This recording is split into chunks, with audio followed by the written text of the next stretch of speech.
우리가 하나님의 진리 안에 있다는 것은 정말 감사한 일이고 또 특권입니다.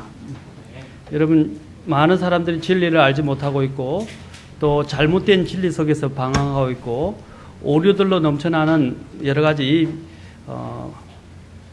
문제들을 갖고 있는 교리들 속에서 잘못된 하나님을 섬기고 또한 추구하고 있는 경우가 많이 있습니다. 우리가 하나님을 섬기는 데 있어서 가장 큰 문제가 뭐냐면 자신의 방식으로 하나님을 섬기는 것입니다. 그것은 종교입니다. 사람들은 자기마다 취향과 성향을 갖고 있고 자기가 선호하는 방법들을 가지고 있습니다. 하나님을 섬길 때는 자신의 취향과 선호와 또한 자신이 좋아하는 방법으로 내 마음이 가는 대로, 내 마음이 이끄는 대로, 내 마음이 좋아하는 대로 하나님을 섬기는 것이 아닙니다. 하나님은 하나님의 법이 있고 하나님의 법에 따라 하나님을 섬겨야만이 하나님이 기억하시는 것입니다. 그것이 바로 가인의 희생과 그 다음에 가인의 헌물과 아벨의 헌물을 주님께서 구분하신 방법 중에 하나입니다. 저는 저와 여러분들이 하나님을 섬길 때 우리가 진리 안에 있다는 것들을 감사해야 되고 진리에 따라 주님을 섬기는 것에 대해서 또한 감사해야 된다고 생각합니다. 진리가 선포되어지는 일들은 쉬운 것이 아닙니다. 왜냐하면 비진리가 난무할 뿐 아니라 진리를 항상 왜곡하고 또 변질시키고 또 진리 비슷하게 만들어서 또한 주님을 섬기는 데가 많이 있다는 것을 여러분 기억해야 합니다. 마지막 날들에는 어떻게 이 세상을 심판하십니까? 하나님께서 하나님의 말씀으로 심판을 합니다. 그렇죠? 그래서 특히 마태복음 7장에 보면 주여 주여 하는 자가 다 하늘의 왕국에 들어갈 것이 아니요 라고 말씀하셨어요. 그 다음에 뭐라고 그러냐면 하나님의 뜻대로 행하는 자라야 라고 말하고 있습니다. 하나님이 뭘 말씀하고 계세요? 주님께서 특별히 지적하신 것이 뭐냐면 사람들이 주여 주여 부르고 많은 일들을 하고 놀라운 일들을 하고 기적을 행하는 것들이 중요한 것이 아니라 하나님의 말씀의 법대로 하나님의 뜻대로 행하는 자에 대해서 하나님께서 그 사람을 바위 위에 자신의 집을 지은 자와 같다고 말씀하셨어요. 그렇지 않은 사람들은 뭐라고 그랬습니까? 모래 위에 지은 것 같습니다. 우리 어린아이들이 모래사장 위에서 어떻게 합니까? 이렇게 막 멋있는 성도 만들고 집도 만들고 이렇게 건축을 했는데 바다 물결이 파도가 한번 세게 쳐가지고 그것을 덮쳐버리면 어떻게 됩니까? 순식간에 다 무너져 내려버립니다. 어떤 때는 자취도 없이 사라져버립니다. 바로 이와 같습니다. 사랑하는 성도 여러분, 우리가 항상 우리의 마음이나 우리의 취향이나 우리의 기분이나 우리의 상황에 따라서 또 내가 원하는 바에 따라서 하나님을 섬기는 것이 아니고 하나님이 말씀하신 방식대로 순종해서 주님을 기쁘시게 하게 된다면 그것은 영원히 남게 될 것이고 바위에 세운 것 같으며 안전하게 될 것입니다. 우리가 그렇게 집을 세워가고 이 교회를 같이 세워갔으면 좋겠습니다. 다 같이 일어서서 하나님의 말씀 창세기 13장입니다. 창세기 13장. 자, 오늘 1절부터 13절 중에서 특별히 8절부터만 읽겠습니다. 8절부터 13절까지만 읽겠습니다. 시간상. 13장 8절부터 13절까지 같이 한 절 한 절씩 교독하겠습니다. 제가 먼저 선독하겠습니다. 마지막 절은 같이 읽겠습니다. 아브라함이 롯에게 이르되 우리는 형제라 원하노니 나와 너 사이에 내 목자들과 너의 목자들 사이에 다툼이 일어나게 하지 말자.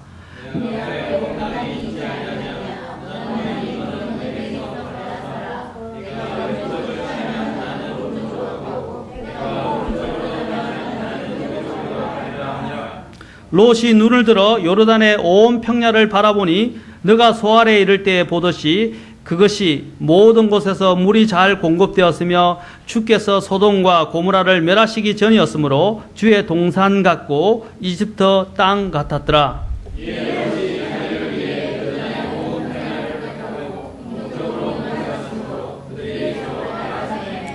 아브라함은 가나안 땅에 거하고 롯은 그 평야의 도시들에 거하며 소돔을 향해 장막을 쳤더라.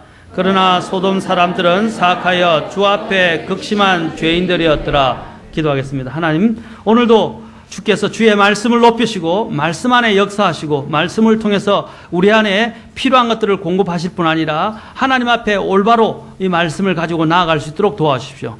성령께서 우리의 마음의 문을 여시고 두드려주시고 깨닫게 하시고 또 주님을 바르게 섬길 수 있도록 인도해 주시옵소서. 이 시간은 주님의 시간이 주님께서 모든 초점을 받으시고 또한 영광을 받아 주시옵소서. 예수님의 귀한 존함을 받들어 기도하옵나이다. 아멘. 앉으시겠습니다.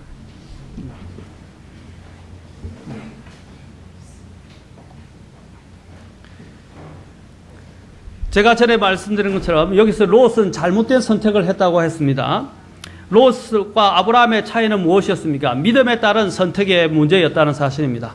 아브라함은 믿음에 따라 선택해서 하나님을 섬기고자 했고, 그러나 롯은 무엇에 따라 선택을 했다 했습니까?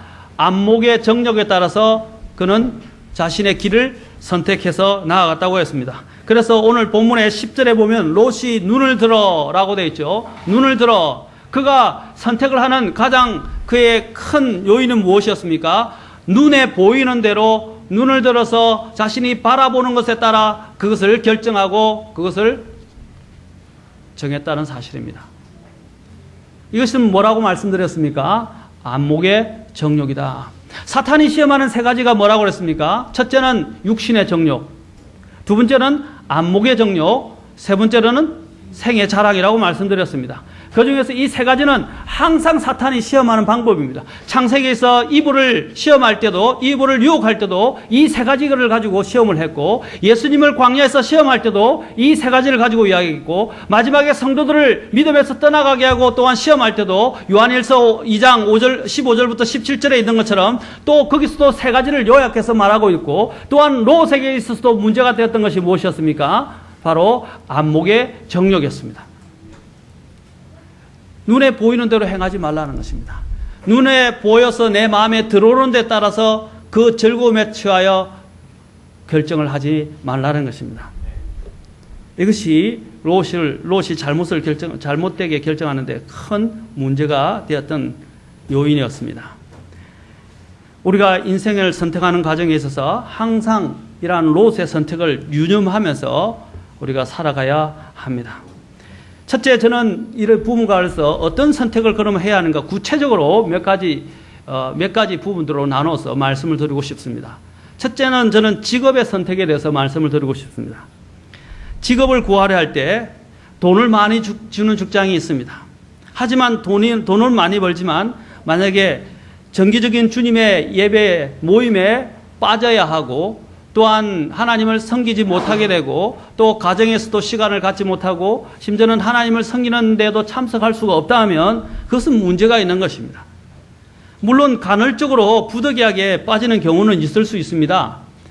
사람이 살다 보면 또 아파서 또 어떤 부득이한 경우가 생겨서 빠질 수는 있어요. 그러나 매 정기적인 모임에 겨우 오지 못하고 간헐적으로 참석하게 된다든지 자주 이 모임에 빠지게 된다든지 하면 모임 자체에 참석하는 것이 하나님을 섬기는 것은 아닙니다만은, 그러나 모임에 참석하는 것은 하나님을 섬기는 사람의, 또한 하나님을 신실하게 섬기는 사람의 특성이라고 이야기할 수 있습니다. 그래서 히브리서 10장 24절과 25절에는 뭐라고 그랬습니까?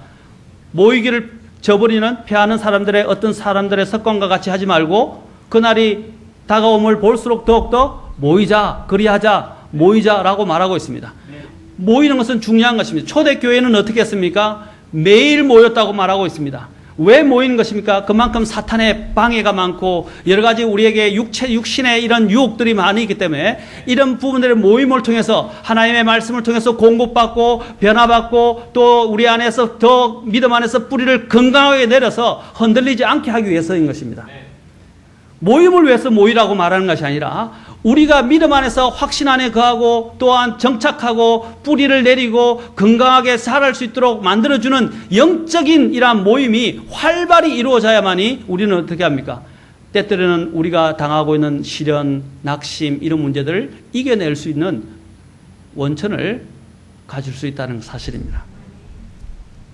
그래서 모임을 소홀히 하면 안 돼요. 돈을 아무리 많이 주고 아무리 성공적으로 살아간다 할지라도, 제가 이런 말을 해서 죄송하지만 어떤 분은 또 아주 대기업의 부사장이라고 이야기하더라고요. 그런데 부사장이라고 이야기하지만 믿음을 갖고 주님을 섬기는 데서 부사장이 되고 난 뒤부터는 주님을 섬기지를 못해요. 그런데 부사장이라고 자랑하고 하면 그 자랑이 되겠습니까? 저는 그것은 자랑이 아니라고 생각합니다. 지금 세상 사람들의 눈에 보일 때는 그 사람이 갖고 있는 지위적 부사장이 굉장히 대단할 수 있겠지만, 그러나 하나님의 보시기에 있어서는 어떻습니까? 하나님의 일들을 소홀히 하고 모임에도 참석하지 못한다면, 그리고 하나님의 일들을 사역에 같이 함께 가담하지 못한다면 그 부사장이 저기 무슨 소용이 있겠습니까? 하나님 앞에서 그것이 영원히 기억되고 남겠습니까? 하나님 앞에서 설 때 그에게 남는 것은 다 지푸라기처럼 불타버리고 아무것도 남지 않을 것입니다. 고린도전서 3장에서는 바로 기초이신 예수 그리스도에 어떻게 집을 지어야 하는지에 대해서 이야기하고 있습니다. 그 어떻게라는 것은 우리가 어떤 하나님의 일들을 했는지, 어떤 사람이 검으로, 언으로, 보석으로, 지푸라기로, 또한 지푸라기와 또 여러 가지 전대, 그 위에 나머지 부분들은 나무로 쓸모없는 것들로 집을 지은 것과 검은 보석으로 지은 사람의 차이는 있다는 것입니다. 불을 다 통과하게 될 것이고 검은 보석으로 지은 사람들은 남게 될 것이고 더 순수하게 될 것이지만, 그러나 나무나 지푸라기 등으로 만들어진 사람들은 어떻게 될 것입니까? 다 주님의 불을 통과하게 될 때 없어지게 될 것이라는 것입니다. 사랑하는 성도 여러분, 우리 그리스도인들은 지금 현재에 당면하는 문제에 내 인생에 초점을 맞추고 현재 얻게 되는 이익에 급급해서 살아가는 사람들이 되어서는 안 됩니다. 우리는 장차 앞에 맞이하게 될 우리 주 하나님 예수 그리스도를 바라보면서 예수 그리스도 앞에 서게 될 날들을 생각하면서 믿음의 생활들을 감당해야 한다는 것입니다. 그래서 직장을 구할 때 여러분이 정기 모임에 자주 빠지게 되고 오지 못하게 된다면 그것은 바른 결정이 아닙니다. 아까 저는 모임이 여러분을 구원시키는 것은 아닙니다. 그러나 이 모임은 주님의 명령이며 또한 모임을 통해서 우리는 영적으로 어떻게 해요? 힘을 얻을 수 있게 되고 하나님의 말씀을 또한 특별하게 준비하신 말씀을 공급받게 되고 그 안에서 믿음이 더 건강해지게 되는 것입니다. 안 그러면 혼자 CBS 방송을 본다든지 혼자 집에서 예배 드리면 되죠. 그러나 성경은 그런 전자매체를 통해서나 매스미디어를 통해서 예배드리려고 한 적이 없어요. 모이라고 하셨어요.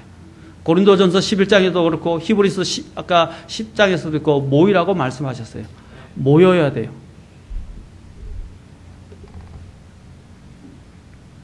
요즘 어떤 교회에서는 카드로 11조를 교회에서 다른 데서 회사를 빌려가지고 카드로 11조를 끌는다고 하더라고요. 편리를 추구하는 것은 좋지만 하나님의 방법이 아닌 방법으로 이렇게 대체해서 나아가는 것들은 바람직하지 않습니다. 우리가 직장을 구할 때도 주님을 소홀히 여기고 주님의 정기적인 모임에 자주 참석하지 못하는 직장을 선택한다면 그것은 바른 결정이 아니고 하나님이 기뻐하시는 결정이 아닙니다. 교회 정기 예배 및 모임에 신실해져야 합니다. 이런 직장을 가지고 살아가는 그 그리스도인들은 실제로 오래 가지 못합니다. 그의 영적인 삶은 불보듯 뻔합니다. 타락하게 되고요, 식어지게 되고 냉랭하게 되고 점점점 마음이 하나님 앞에서 떨어져 나가게 됩니다. 믿음에서 파선한단 말입니다. 믿음에서 영적으로 점점 쇠퇴하게 된다는 것입니다. 세상에 몸을 두고는 이상 계속해서 세상 속에 더 깊이 빠져들어가게 되어 있습니다. 보십시오. 일주일 7일 중에서 일주일 동안 세상에서 시간을 보내는데 몇 시간 하나님 앞에 드려야 될 주요한 경배들을 소홀히 하게 될 때 어떻게 되겠습니까?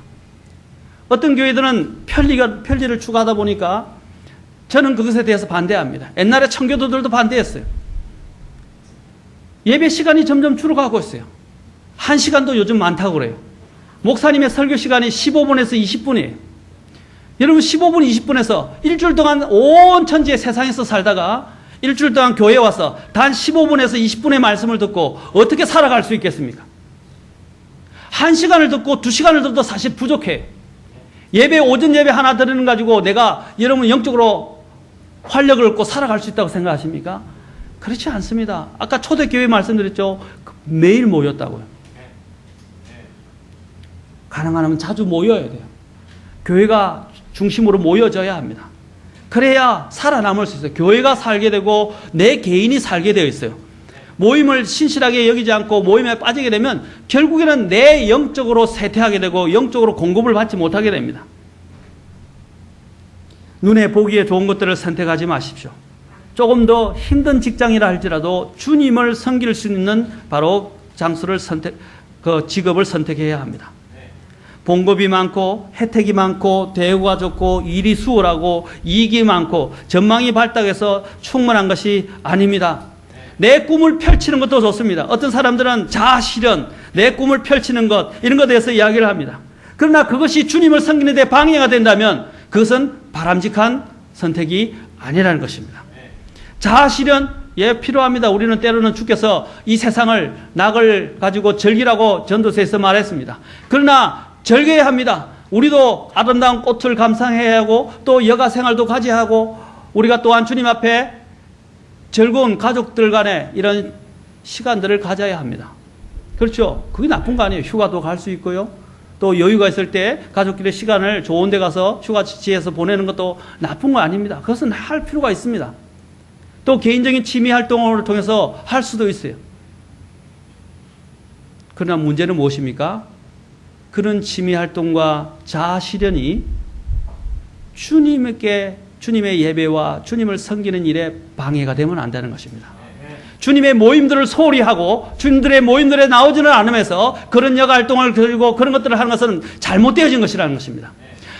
제가 늘 이야기하지만 하나님의 것을 빼앗아서 하나님의 것을 취하여 내 정욕과 내 기쁨과 내 안위를 위하여 사용해서는 안 된다는 것입니다. 11조가 그렇고 또한 주일 예배가 그렇고 또한 중기적인 모임이 그렇고 주님을 섬기는 모든 문제가 그렇다는 것입니다. 이게 뒤바뀌어지면 안 돼요. 저 때문에 여러분들에게 이걸 말씀을 드린 것이 아니고 여러분들이 하나님 앞에 서게 만드는 것이 바르게 서게 만드는 것이 저입니다. 제가 해야 할 목양자의 책임이에요.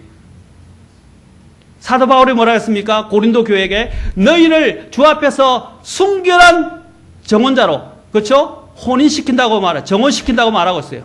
순결한 처녀로 혼인시킨다고 말하고 있어요. 그것이 사도 바울이 고린도 교회에게 심지어는 다른 교회 성도들을 위해서 하고자 했던 마음입니다. 저 또한 여러분들에게 말씀을 드린 것입니다. 여러분들을 어렵게 만들고 힘들게 만드는 것이 아니라 여러분들이 하나님 앞에 섰을 때에 하나님 앞에 부끄럼 없이 설 수 있도록 만들어주는 것이 목양자의 책임입니다. 그렇기 때문에 제가 이 설교를 하는 것이지 여러분을 곤란하게 하고 어렵게 하고 힘들게 하기 위해서 하는 것이 아닙니다. 저의 책임은 여러분들을 기쁘게 하는 것이 아니고 여러분들이 순결하고 거룩한 모습으로 하나님 앞에 바르게 서서 칭찬과 존귀와 영광을 받게 되는 것입니다. 여러분 영혼을 준비하십시오. 이 세상은 오래 있지 않습니다. 사라져 버릴 것입니다. 주님의 일들을 주님의 모임들을 소홀히 하지 마십시오. 사람들은 생계의 문제에 자신이 손해볼 수 있는 일들에는 손해보지 않으려고 합니다. 저와 여러분은 하나님이 원하시지 않는 일을 종사하다가 하나님의 뜻을 알게 될 때 기꺼이 손해를 감수하고 그것을 정리할 수 있어야 합니다. 우리는 순간순간 유혹을 받습니다. 그렇죠? 손해를 안 보고 싶어 하고요. 또 우리에게 유리한 방법으로 일을 결정하고 움직이고 싶어 합니다. 또 많은 혜택을 보장받고 또 돈을 주는 곳을 또한 통해서 일을 하고 싶고 대우를 받고 싶고 또 이익이 많고 전망이 좋은 데서 일하고 싶어하는 유혹을 받습니다. 그런데 그것들이 주님을 섬기지 못하게 하고 나로 하여금 이득에 급급해서 주님을 멀리하게 되면 눈이 어두워지게 되면 그것은 영적인 큰 손실을 당하게 되는 일입니다. 저와 여러분들은 두 가지를 저는 기억하라고 말씀드리고 싶어요. 영혼을 생각하라. 두 번째는 내 영혼의 유익을 생각하라는 것입니다. 뭐라고요? 영혼이 계신 하나님을 영혼을 생각하라. 두 번째는 내 영혼이 하나님 앞에 섰을 때의 모습을 생각하라는 것입니다.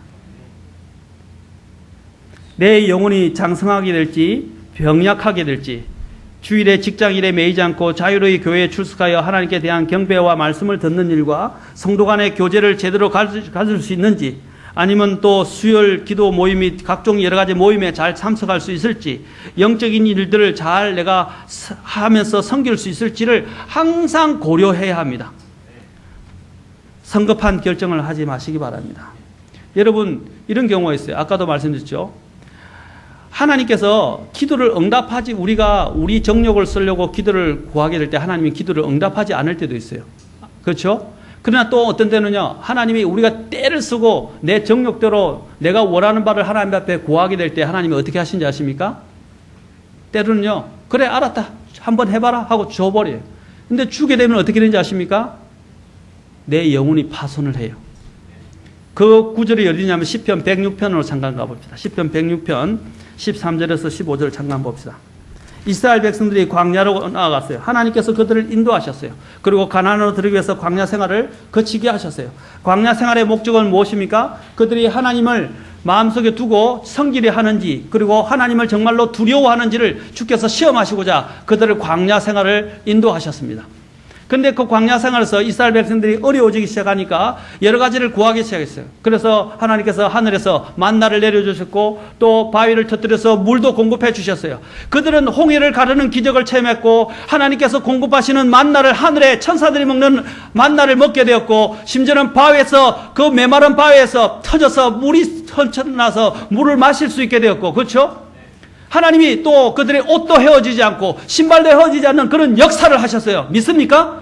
하나님의 자신의 백성을 인도하실 때는 책임을 지시는 분이십니다. 그런데 그들은 또 어떻게 했어요? 자신들의 정욕의 노예가 되어서 나중에는 하나님께 계속 불평을 했고 하나님을 10번이나 시험을 했어요. 10번이나 시험을 하면서 어떻게 했습니까? 그들이 구하지 않아도 될 문제를 이제 하나님 앞에 때를 쓰면서 구하기 시작했어요. 그래서 하나님을 경록히 했는데 그 중에 하나가 무엇입니까? 고기를 먹고 싶다라고 이야기하는 거예요. 고기를 먹고 싶다. 만나만 먹어도 충분해요. 만나는 식상하지 않는 음식이거든요. 그런데 만나에 대해서 식상하게 되고 이집트를 그리워하면서 뭘 달라고 그럽니까? 고기를 주워 먹게 해달라고 합니다. 그래서 하나님께서 뭘 보내주셨어요? 메추라기를 보내주시긴 하셨어요. 그런데 잘 보십시오. 그 부분과 관련된 것이 시편 지금 읽으려는 106편 13절부터 15절입니다. 13절부터 15절 보십시오. 그러나 그들은 그분께서 행하신 일들을 곧 뭐라고 그랬어요? 잊어버리고 그분의 계획을 어떻게 한다고요? 기다리지 아니하며 14절 보십시오. 13절 14절 광야에서 크게 뭐라고 그랬어요? 탐욕을 부리고 사막에서 하나님을 시험하였도다. 그래서 15절에 뭐라고 그럽니까? 같이 읽겠습니다. 시작. 그분께서 그들이 요구한 것을 주시되 그들의 혼에게 야유게 하는 것을 보내셨도다. 이것이 바로 메추라기를 먹은 사건이에요. 그들이 메추라기를 입에 넣자마자 어떻게 했어요? 많은 사람들이 하나님의 진노를 받아서 죽게 되었어요. 그들의 영혼은 더 파리하게 되고 그들의 영혼은 더 쇠퇴하게 되었어요. 여러분, 하나님께서 때로는요, 여러분을 사랑하시는데 여러분이 계속 때를 쓰고 하나님 앞에 내 정욕대로 내가 원하는 방식을 계속 하나님 앞에 고집하고 구하게 되면 하나님이 응답을 안 해주실 때도 있지만 어떤 때는요, 그럼 한번 해봐라 하고 주신다고요. 근데 주시는데 어떻게 된다고요? 결국은 내 영혼을 망치게 된다 이 말이에요. 내 영혼이 쇠퇴하게 된다 이 말입니다. 우리 아이들도 마찬가지예요. 저도 이전에 애들 할 때 자꾸 애가 이렇게 뜨거운 걸 만지면 어떻게 되겠어요? 안 돼, 데이잖아요. 그런데 어린아이들은 뜨거운 것이 뜨거운 줄 모르고 궁금해가지고 계속 전기가 올라오고 하니까 그 궁금해서 만지려고 그래요. 그럼 어떻게 해야 돼요? 못하게 떼치 안 돼! 했는데 애가 고집을 부리고 땡깡을 써요. 그러면 해봐. 손을 갖다 대가 딱 한번 대야죠. 이렇게 하죠. 그렇죠? 그 다음부터는 절대 손을 안 대요. 그와 같아요. 분명히 부모들은 아이의 유익을 알고 그것을 하게 되면 아이가 다친다는 걸 알아요. 저도 제가 전에 성경 공부 시간에 얘기했지만 우리 둘째 딸이 가위질을 하는 걸 좋아하고요. 칼로 썰이고 이렇게 만들고 하는 걸 굉장히 잘해요. 재능이 있어요. 잘 만들어요. 그런데 어릴 때 3, 4살부터 가위질을 하려고 그러고 칼을 만지려고 그래요. 여러분 줄 수 있습니까? 도루쿠 칼이라든지 긴 뾰족한 이런 재단 가위를 줄 수 있어요? 그래서 어린아이 이렇게 동그란 거 위에 있죠. 어린아이들 자그마한 위에가 이렇게 다치지 않게 돼 있는, 그래서 손을 비지 않는 이런 아이들 가위가 있잖아요. 그 아이들 가위를 주는 거죠. 칼도 허락하지 않았어요. 저는 사과 깎고 싶어도 사과를 못 깎게 했어요. 왜냐하면 그것을 다룰 수 있는 나이가 아니잖아요. 그렇죠? 그리고 재단 가위를 줘봐야 어떻게 됩니까? 오히려 다칩니다. 그래서 못 주는 거예요. 그런데 땡깡을 부리면 어떻게 하겠어요? 땡깡 부린다고 해서 줄 수 있는 문제가 아니에요. 만약에 안 되면 한번 비워봐라. 줄 수도 있겠죠. 그러면 서로가 손해가 된다 이 말입니다. 하나님도 마찬가지. 우리가 어떤 것이 진짜 우리에게 유익이 되는지 알지 못하고 하나님 앞에 제가 속된 말로 그죠? 땡깡을 부린다고 이야기해요. 땡깡을 부리면서 하나님 앞에 뭐 계속 요구하면 하나님이 어떻게 하시겠어요? 도저히 견딜 수 없으면 하나님 해봐라 그럽니다. 그런데 그것을 하게 되면 내 영혼을 망친다는 말입니다. 여기서도 뭐라고 그랬어요? 내 영혼들이 어떻게 됐다고 말하고 있어요?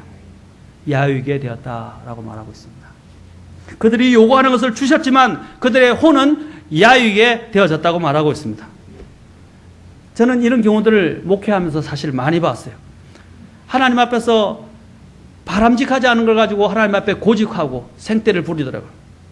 전에도 제가 한 영혼들에게 교회를 떠나지 말고 그쪽으로 직업 가면 좋은 직업이 있고 지방으로 내려갑니다.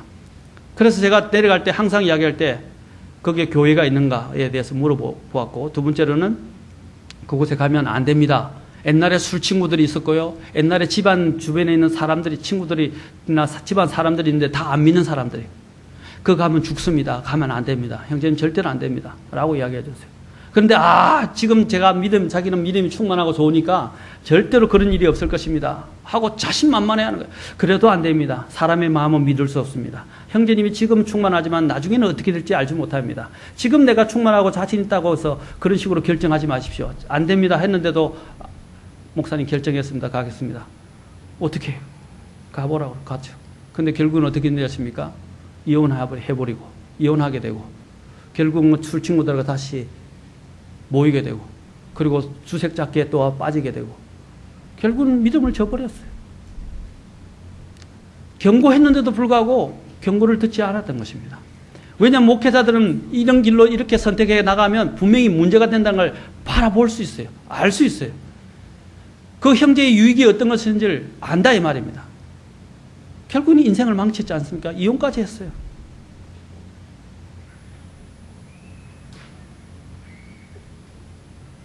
감사한 것은 다행히 제가 그때 주례를 안 썼습니다. 사랑하는 성도 여러분, 우리가 결정할 때 영적인 유익을 항상 생각하고 하나님을 생각하고 결정해야 합니다. 성급하게 결정하지 마십시오. 롯과 같이 자신의 정욕이 원하는 대로 자신의 마음의 욕구대로 선택하지 않고 하나님의 자문을 구하고 신중하게 기도하면서 결정하시기 바랍니다. 또한 한 가지 결정할 것은 제가 아까 두 가지를 이야기했죠. 첫째는 영혼을 생각하고 두 번째는 내 영혼의 유익을 생각하고 세 번째는 하나님의 영광을 생각해야 한다는 것입니다. 내가 하는 일들이 나는 하나님의 자녀입니다. 하나님의 은혜로 구원받은 사람입니다. 아멘. 영원한 생명을 얻은 사람들입니다. 그러면 결정할 때 항상 고려해야 될 게 뭡니까? 내가 하는 일이 하나님께 영광이 될 것인지를 생각해야 한다는 것입니다. 우리는 영혼을 항상 생각하고 영혼을 생각하고 또한 하나님의 영광을 생각하면서 신중하게 자문해보고 결정해야 합니다. 세상적인 관점에서 청량하지 말고 하나님의 관점에서 따져서 보셔야 합니다. 우리는 영원히 살 존재입니다. 일시적인 이 세상과 몸을 위하여 살지 말고 하나님과 영원히 함께할 저 세상을 바라보면서 살아가십시오. 내 영혼이 장성하게 될지 병약하게 될지 주일에 직장에 매이지 않고 자유로이 하나님을 경배하고 또한 출석하고 또 주님의 일들을 하고 성도들과 교제를 가질 수 있는지를 항상 고려해서 결정을 할 수 있기를 바랍니다. 직업을 선택할 때 말입니다. 돈을 많이 벌고 윤택한 생활을 보장할 수 있어도 저와 여러분의 영혼을 망칠 수 있다는 것을 기억해야 합니다. 롯과 같이 자신의 정욕이 원하는 대로 선택하지 마시고 하나님의 자문을 통해서 항상 신중하게 결정하십시오. 제가 한 가지 말씀드리고 있을 수 있지만 제가 직장에서 기획실에 근무할 때도 휴일을 빠진 적이 없어요. 아무리 바쁘고 교회 신전은 기획실장이 나오라 그랬어요. 안 나오면 인사고과까지 방문한데 하라고 그랬어요. 휴일에 못 빠진다 그랬어요. 그때 제가 목회를 시작했을 때입니다. 이제 목회를 시작하기 위해서 준비하고 있을 때였어요. 심지어는 제가 또 얼마 전에 오기 전에 1년 반 동안 1년 가까이 제가 또 운전을 했습니다. 운전 일을 했어요. 일을 하면서도 휴일 빠지지 않았습니다. 수요일 날도 안 빠졌습니다. 인천까지 교회를 가야 했어요. 저는 집이 서울입니다. 서울에서 인천까지 가는데 제가 하다가도 수요일 날 운전을 하면서 오더가 있었어요. 오다 다 취소했어요. 오다보다 더 중요한 것이 우리 가족을 데리고 교회 가는 것이었습니다. 어떤 때는 일이 너무 빨리 끝난다고 했는데 늦어져서 교회에 조금 늦은 적은 있었어요. 그러나 빠지지는 않았어요. 왜냐하면 제 마음의 중심에는 항상 주님이 있었고 주님의 모임이 있었기 때문입니다. 제 자랑을 하려고 여러분 말씀드린 게 아닙니다. 선택을 할 때 항상 주님을 생각해야 돼요. 요즘은 직장이 너무 바빠서 수요일까지 제가 말하지는 않습니다. 그러나 기본적으로 여러분들이 저는 이렇게 생각합니다. 늦더라도 교회에 오라는 것입니다. 수요일날. 못 오게 되면, 부득이 못 오게 되면 그냥 어쩔 수 없지만 가능하면 오는 것을 원칙으로 삼아야 된다. 만약에 늦어진다. 늦더라도 10분이라도 와서 자리를 하고 가는 것, 그런 마음의 태도를 가지는 것이 필요하다는 것입니다. 여러분, 그래야 교회 중심적으로 움직여지고, 교회 중심적으로 움직이면서 교회가 어떻게 해요? 힘을 얻고 살아지게 됩니다. 살아나게 됩니다. 그리고 내 영혼도 살게 돼요. 하나님은 자신의 백성을 먹이고 입힐 수 있는 분이십니다. 우리는 모든 일을 결정할 때 항상 롯의 선택을 기억하시기 바랍니다. 저와 여러분이 일할 수 있는 시간은 얼마 되지 않습니까? 찬송가 됐지 않습니까? 일할 수 없는 밤이 속히 오리라. 일할 수 없는 밤이 곧 올 겁니다. 지금은 거의 밤에 이르렀어요. 주님 오실 때가 다 됐다 이 말입니다. 영혼에 비하면 우리의 지금 70, 80의 인생은 티끌에 지나지 않습니다. 이 티끌만한 인생을 위하여 아둥바둥하지 마시고 영혼을 계산하면서 살아가십시오. 영혼 만약에 이 세상에 자꾸 여러분의 마음을 두고 살아가면 그것은 내 몸을 위한 일밖에 되지 않습니다. 우리가 영혼이 살게 될 것은 무엇입니까? 우리의 영혼입니다. 영혼을 위하여 일하라는 것입니다. 영혼이 잘 되는 것이 더 중요합니다. 영혼이 장성하게 자라는 것이 더 중요합니다. 영혼이 살찌는 것이 더 중요합니다. 좋은 직장을 위해서 주님의 나를 팔지 마시기 바랍니다. 에서와 같이 행해서는 안 되는 것입니다. 에서에 대해서 하나님이 뭐라고 경고하십니까? 히브리서 12장 16절 17절 같이 보도록 합시다.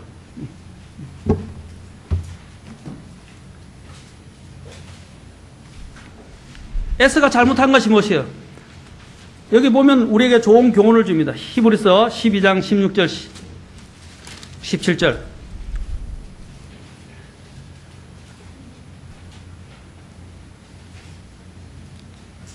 자, 16절 17절 읽겠습니다. 다 같이 읽겠습니다. 12장 16, 17 시작. 이것은 음행하는 자나 혹은 먹을 것 한 조각을 위해 자기의 장자권을 판 에서와 같이 속된 자가 있지 아니하게 하려 함이라. 너희가 아는 바와 같이 그 뒤에 그가 복을 상속받고자 하였을 때 거절당하였으니 그가 눈물을 흘리고 염려하며 뜻을 돌릴 것을 구하였으나 그것을 찾지 못하였느니라. 에서가 뭐 어떻게 했다고요? 팥죽 한 그릇 때문에, 먹을 것 하나 때문에 어떻게 했습니까? 자신의 장자권을 팔아버렸어요. 이 장자권이 얼마나 대단한 것입니까? 이 얼마나 엄청난 것입니까? 이걸 팥죽 한 그릇 때문에 배가 고프다고 잠시를 못 참아서 바꾸어 버린 거예요. 오늘날 믿는 사람들 중에서도 내의 영욕을 위하여, 나의 기쁨을 위해서, 나의 유익을 위해서 주님의 것들을 팔아 대체하는 사람들이 있다는 것입니다. 그것은 장자가 에서가 장자권을 판 것과 같은 것입니다. 사랑하는 성도 여러분, 우리의 관점을 달리하십시오. 결코 손해보는 일이 아닙니다. 절대로 손해보는 일이 아닙니다. 제가 강조하지 않습니까? 절대로 손해보는 일이 아닙니다. 하나님은 그 이상으로 보상하시는 분이십니다. 믿으시기 바랍니다. 오늘날 이와 같이 에서처럼 어리석은 사람들이 얼마나 많은지 모릅니다. 저와 여러분의 문제입니다. 현재의 쾌락과 만족 때문에 영혼에 대한 것들을 잊어버리는 어리석음을 우리는 취하고 있을지도 모릅니다. 저와 여러분은 지금 어떤 직업에 종사하고 계십니까? 혹시 술을 파는 직업이나 거짓말을 하는 직업이나 주의를 소홀히 여겨하는 직장에 다니고 있지 않습니까? 그렇다면 바꾸십시오. 기도하십시오. 당장 지금 바꿀 수 있으면 좋지만은 그러지 못한다면 지금부터 기도하십시오. 하나님 정말 주님을 섬길 수 있는 직장으로 저를 잡게 하시고 인도해 주십시오. 하나님이 인도해 주십니다. 인도해 주십니다. 믿으시기 바랍니다. 하나님은 우리의 삶을 책임지시는 분이십니다. 하나님은 자신의 백성을 먹이고 입히실 수 있습니다. 비록 어떤 때는 굶주릴 때도 있습니다. 사도 바울도 굶어서 텐트메이커로 일해야 했습니다. 때때로는 배고픔에 처할 수도 있습니다. 그러나 그것이 영원하지는 않다는 것입니다. 하나님은 결코 자신의 백성을 잃어버리지 않습니다. 이스라엘 백성을 출애굽시키시고 광야로 인도하셨을 때 이스라엘 백성들은 하나님께서 자신을 죽이려고 부르셨다고 불평했습니다. 하나님께서 그들을 부르신 이유는 그들에게 영원한 상속을 주기 위해서이지 그들을 죽이려고 부른 게 아니에요. 그런데 우리에게 조금만 어려움이 생기면 하나님이 나를 왜 부르셨는가? 나에게 왜 이런 어려움을 허락하는가? 하고 시험에 들고 낙심하고 불평하게 합니다. 하나님이 원래 그렇게 부르신 것이 아니에요. 사실 시험에 빠진 이유는 내 죄 때문에 빠졌을 수도 있어요. 내가 하나님 앞에 바르게 순종하지 않았기 때문에 그러한 잘못에 빠졌을 수도 있어요. 아멘? 근데 어려움이 있다면 또한 사탄이 나를 시험해서 사탄이 나를 시기했기 때문에 나의 믿음을 파괴하려고 그런 어려움을 갖고 오게 할 수도 있어요. 욥처럼 말입니다. 그러나 하나님의 궁극적인 목적은 뭐예요? 우리를 축복하신다는 사실입니다. 우리를 영원한 상속으로 인도하신다는 사실입니다. 아멘? 그러한 믿음을 갖고 하나님이 여러분을 광야로 인도하셨다면 그 광야 생활을 믿음으로 통과하실 수 있기를 바랍니다. 우리 여러분들 이스라엘 백성들을 광야로 인도하신 분이 누구입니까? 모세입니까? 하나님입니까? 하나님이죠. 그러면 그 이스라엘 백성들을 먹이시고 입히시고 살피시는 책임은 누구한테 있는 겁니까? 하나님께 있어요. 그러면 하나님께 책임이 있으면 우리는 자유로운 것입니다. 아멘? 자유로운 거예요. 아내와 남편 관계도 제가 늘 이야기했죠. 남편에게 머리가 된다는 것은 책임이 많다는 거거든요. 하나님 앞에 갔을 때 책임을 누가 집니까? 남편이 가정의 대소사를 결정했을 때 남편이 집니다. 아내가 잔소리하면서 남편 위에 군림해서 저 결정을 해보십시오. 그러면 나중에 그 결정에 대해서 누가 책임져야 돼요? 아내가 책임져야 돼요. 형제님들 좋으시죠? 그 대신 책임이 무겁습니다. 결정 잘해야 된다 이 말입니다. 그렇죠? 이런 문제들을 잘 이해하십시오. 하나님이 우리의 인생에 대해서 책임을 지시는 것입니다. 하나님은 우리를 선으로 인도하시고 축복으로 인도하시고 상속을 주기 위해서 우리를 부르셨다는 것을 기억하시기 바랍니다. 여러분은 무엇을 걱정하십니까? 여러분 한순간의 쾌락과 기쁨을 위해서 이익을 위해서 주님을 저버리는 일들이 없도록 하시기 바랍니다. 두 번째로 저는 거주지의 선택에 대해서 말씀을 드리고 싶습니다. 오늘 여기까지만 하고 또 다음에 계속해서 거주지의 선택. 집이 안락하고 위치가 좋고 공기가 신선하고 이웃들이 좋고 집세가 싸고 생활비가 적게 든다고 해서 충분한 것은 아닙니다. 다 삶은 다 똑같아요. 보다 더 근본적으로 우리가 고려해야 할 사항은 무엇입니까? 아까도 말씀드린 우리의 영혼의 유익입니다. 여러분들이 정하고자 하는 거주지가 저와 여러분의 영적 성장에 도움을 줄 것인지 아닌지를 생각하고 정해야 합니다. 그 정하고자 하는 집이 주일날 주님께 대한 경배와 성도 간의 교제와 성경 공부와 복음 사역과 선교 일에 도움이 되는 것입니까? 도움이 됩니까? 아브라함이 왜 소알 땅을 향해서 소돔을 향해서 천막을 치지 않고 하나님이 믿음대로 결정했을까요? 그는 왜 천막 생활을 했을까요? 히브리서 11장에서 말하고 있지 않습니까? 그는 나그네와 순례자로서 언제든지 떠날 준비를 하는 거예요. 그게 아브라함이 살았던 방식입니다. 그래서 천막을 지었고 나그네와 순례자 고백하기를 부끄러워하지 않았다고 말하고 있습니다. 저는 여러분이 집을 사는 것 그런 문제를 지금 이야기하는 것이 아닙니다. 내가 무엇을 위해서 이 집을 사고 무엇을 위해서 이 집에 이 거주지를 정하며 살려고 하는가 하는 것입니다. 대단히 중요합니다. 제가 나중에도 이야기하겠지만 여러분들이 항상 고려할 때 내가 주님을 더 잘 섬길 수 있는가를 생각하고 고려해야 합니다. 거주지를 정할 때도 말입니다. 아이들의 교육이 우선이 아닙니다. 내 돈을 많이 벌고 직장에 가까운 것이 우선순위가 아닙니다. 내가 영적으로 정말 주님을 제대로 잘 섬길 수 있는가 그것이 우선순위예요. 하나님을 잃으면 다 잃는 것입니다. 그러나 하나님을 얻으면 다 얻는 것과 같은 것입니다. 그것을 명심하셔야 돼요. 실제로 제가 저도 18년, 지금 이제 20년 가까이 하는데, 목회하면서 교회에서 멀어지기 시작하면요, 그 사람이 아무리 믿음이 좋아도 몸이 멀어지면, 거리가 멀어지면 마음이 멀어진다는 것이 진리라는 것을 발견했어요. 사람들은 아니라고 이야기합니다. 그러나 떠나가기 시작하면 교회에 이제 모임에 참석도 못하게 되고, 멀어진 게 힘들어지기 시작하고, 결국에는 어떻게 합니까? 교회 모임에 소홀하게 되고, 이제 결국에는 교회를 떠나가더라고요. 시작이 어디서 오느냐? 멀어지지 말고 더 가까워져야 돼요. 그렇지 않습니까? 교회를 섬길 수 있는 그 바운더리 안에서 결정을 하는 것이 바람직합니다. 저는 저와 여러분들이 교회 가까이로 이제 교회가 정해졌죠? 이전에는 교회가 월세를 살아서 돌아다녔지만 이제 교회가 정해지지 않았습니까? 그러면 가능한 교회에 더 가까이로 이사를 하시기 바랍니다. 그게 여러분의 영적인 유익을 위해서 좋은 일들입니다. 만약에 여러분들이 멀리 직장 문제 때문에 이사를 가야 한다면 먼저 고려해야 될 게, 다음에 제가 설교하겠지만 그곳에 교회가 있는지, 성경적인 섬길 수 있는 교회가 있는지를 가지고 결정해야 합니다. 아멘?